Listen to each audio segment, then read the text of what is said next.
Pemirsa, pengamat politik dan akademisi Rocky Gerung dilaporkan ke polisi akibat ucapannya yang dituding menghina Presiden Joko Widodo. Saat memaparkan analisanya soal kunjungan Jokowi ke Cina, Rocky menyebut sejumlah kata-kata yang dinilai tidak pantas. Akankah ucapan Rocky Gerung itu bisa dianggap menghina simbol negara? Dalam hal ini pemirsa adalah Presiden. Langsung saja kita mendalaminya bersama dengan nanti akan ada pelapor, yaitu ada Benny Ramdhani selaku Ketua Umum Barikade 98 yang sudah melaporkan Rocky Gerung. Kemudian juga ada pakar hukum, ada Profesor Hipnu Nugroho. Dan juga kemudian nanti akan bergabung bersama kita pemirsa ada pakar hukum tata negara yang juga mengupload video Rocky Gerung, yaitu ada Bang Refri Harun. Tapi terlebih dahulu kita menanyakan terlebih dahulu ini kepada pelapor Bang Benny terlebih dahulu. Apa sih sebetulnya dilaporkan? Apakah hanya sebuah kata saja yang dianggap tidak pantas atau memang ini merasa sudah puncaknya dari Anda, Bang Benny? Ya, Mbak Nisa ya di studio, ini sudah puncak bangunan kesabaran yang kami jaga selama 8 tahun. Cukup sudah. Caci maki, fitnah, hasut, adu domba, penyebaran kebencian, kadangkala ya, sentimen-sentimen suku, agama dibenturkan. Ini masalah serius loh, ini bukan masalah Jokowi yang diberikan mandat 10 tahun berkuasa, tapi eksistensi bangsa ini. Ini harus kita jaga selamanya. Dan Rocky Gerung harus tahu publik tidak boleh tertipu, terhipnotis. Dia kadangkala menggunakan narasi atas nama akal sehat yang sebetulnya dia telah merampok nalar akal sehat itu sendiri. Bayangkan atas nama seorang intelektual, akademisi yang hakikatnya akan bicara tentang kebenaran, yang hakikatnya dia akan bicara tentang independensi yang tidak digunakan oleh siapapun. Dia harus bersikap netral dan tentu kritik harus dilakukan atas dasar fakta-fakta yang dia miliki, data yang dia miliki. Tapi Rocky Gerung selalu bicara atas nama kebencian. Saya tantang deh Rocky Gerung, apakah dia bicara tentang perampokan uang BTS yang dikorupsi oleh pejabat negara? Apakah dia berani bicara mengungkap bagaimana perampokan uang Senturi? Tidak akan pernah berani bicara, dan kami punya kartunya. Kenapa dia tidak pernah bicara itu? Nah, kalau dia bicara atas nama intelektual, atas nama kepentingan rakyat untuk memperbaiki keadaan, maka semua problem bangsa ini harus dia kritisi. Tapi selama ini hanya Jokowi yang menjadi target. Kami paham, rakyat tentu harus kita edukasi. Rocky Gerung ini antek ya, agen proksi internasional. Rocky Gerung ini komprador asing. Amerika dan negara-negara sekutunya secara global nggak ingin Indonesia stabil secara ekonomi dan politik, dan Rocky Gerung menjadi bagian antek dari kekuatan itu. Oke, Bang Benny. Kita di level elit relawan kita paham itu. Ya, Bang Benny, saya mau mendalami kok. Tadi Anda menyampaikan bahwa ini memenuhi unsur pidana ya untuk ujaran kebencian, karena pasalnya kan ujaran kebencian dan penyebaran berita bohong atau hoax. Itu konteksnya yang mana? Kalau bagaimana bisa seorang kepala negara, bagaimana seorang kepala negara dengan seenak udel Rocky Gerung memanipulasi demokrasi, memanipulasi hak intelektual, hak berpikir, kebebasan berpendapat, kemudian bisa dikatakan sebagai bajingan tolol dan bajingan pengecut. Saya tantang kalau Rocky Gerung seorang pemberani, berani nggak dia katakan orang tuanya sebagai bajingan tolol? Terima nggak kalau dia dikatakan orang tuanya atau istrinya?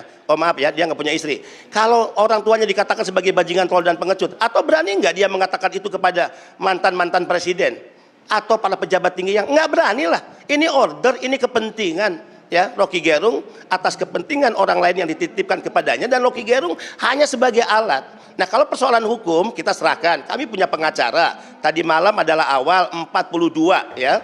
42 relawan sudah menyampaikan sikap, laporan. Dan ini Mbak berbahaya. Rocky Gerung dengan pernyataannya memantik ya gerakan nasional, anak-anak bangsa yang menyampaikan reaksi di setiap daerah. Kalimantan hari ini beraksi, saya sudah dengar akan diikuti oleh Sulawesi, akan diikuti oleh Sumatera, akan diikuti oleh beberapa daerah di Jawa. Jadi ini saatnya hukum harus bekerja, negara tidak boleh kalah ya.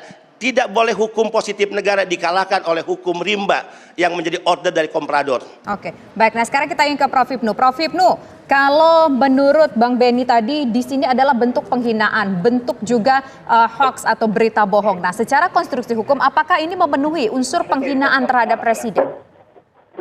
Ya, gini Mbak Tisa, di dalam konstruksi hukum itu melihat antara subjek atau objek pekerjaan.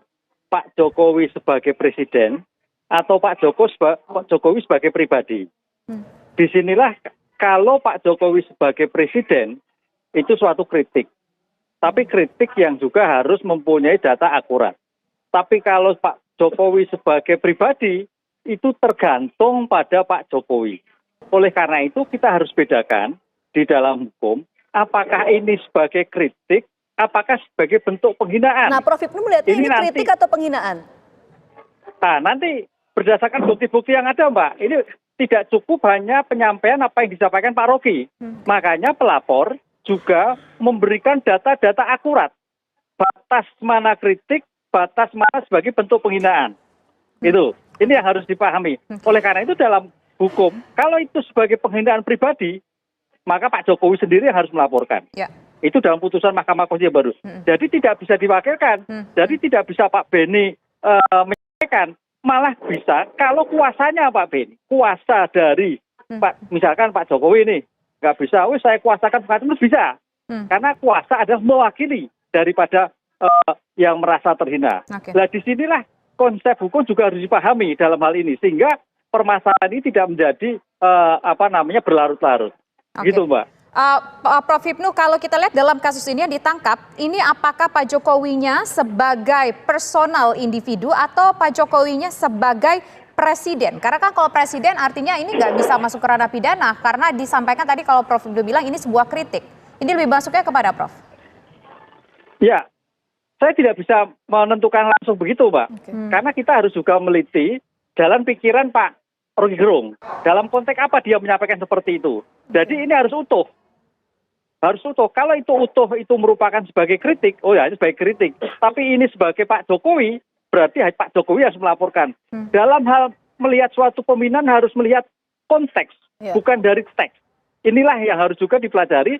Makanya saya membaca di beberapa media, Polda juga hati-hati sekali. Nah, oleh karena itu dalam seperti ini tidak semudah yang seperti dulu, seperti sebelum ada putusan Mahkamah Konstitusi. Inilah yang batasan-batasan untuk melihat suatu antar kritik dan penghinaan antara pribadi ataupun lembaga. Prof Hipnu, begitu, Mbak. Prof Hipnu, ini saya ingin dalami lagi. Prof Hipnu ini menyampaikan bahwa ini sebelum belum bisa diketahui ya. Prof Hipnu kan menyampaikan ini kritik atau penghinaan karena masih menunggu nanti penyelidikannya.